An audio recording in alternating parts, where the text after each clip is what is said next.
Assalamualaikum warahmatullahi wabarakatuh.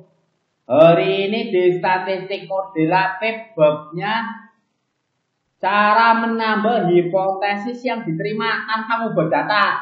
Nah ini nih, biasanya kalian runyam kalau hipotesisnya sedikit yang diterima ruin sana ruin sini. Nah ini caranya ini, cara menambah hipotesis yang diterima tanpa mengubah data. Nih. Ini contohnya ini.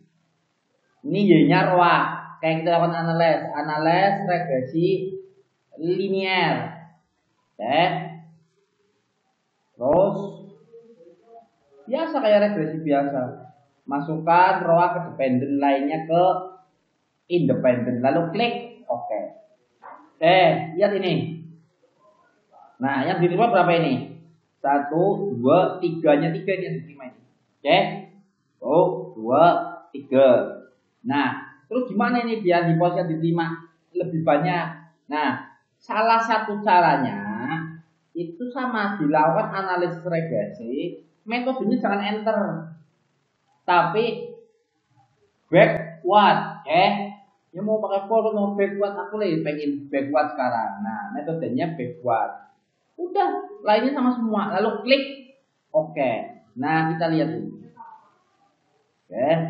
Ternyata ada 3 model 1, model 2, model 3. Nah ini model 1 pasti sama dengan yang di atas. Kita lihat ini.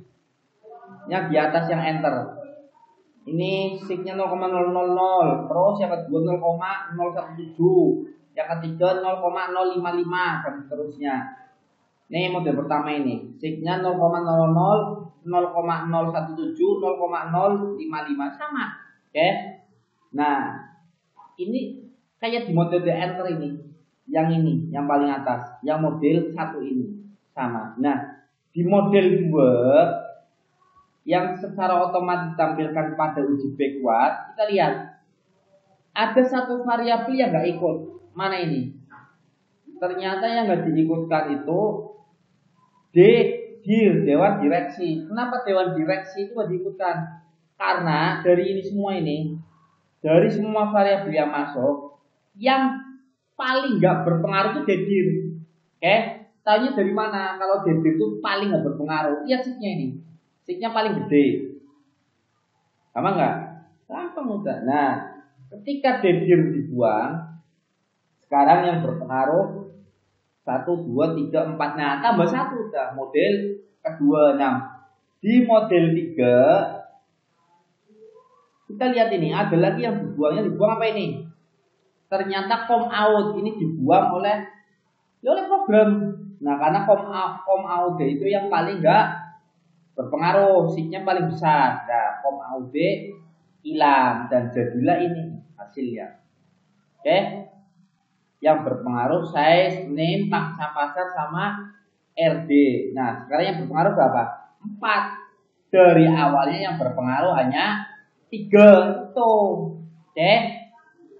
Dan ini sangat penting terutama untuk kalian yang mengambil variabelnya itu variabel yang identik. Misal Y-nya PBV, misalkan ini Y-nya PBV, Facebook value. H-nya itu ada ROA, ada ROE.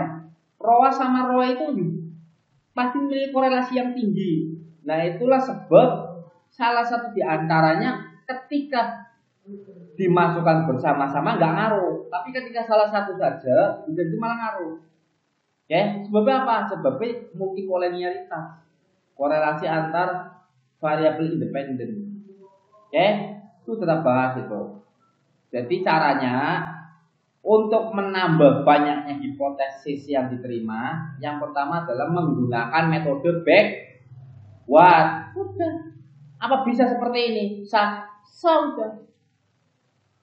Jadi kalau dalam statistik, kalau memang kalian dituntut hipotesis yang diterima itu kata dosen-dosen kamu lebih banyak lebih baik, ya udah pakai yang memungkinkan hipotesisnya banyak diterima.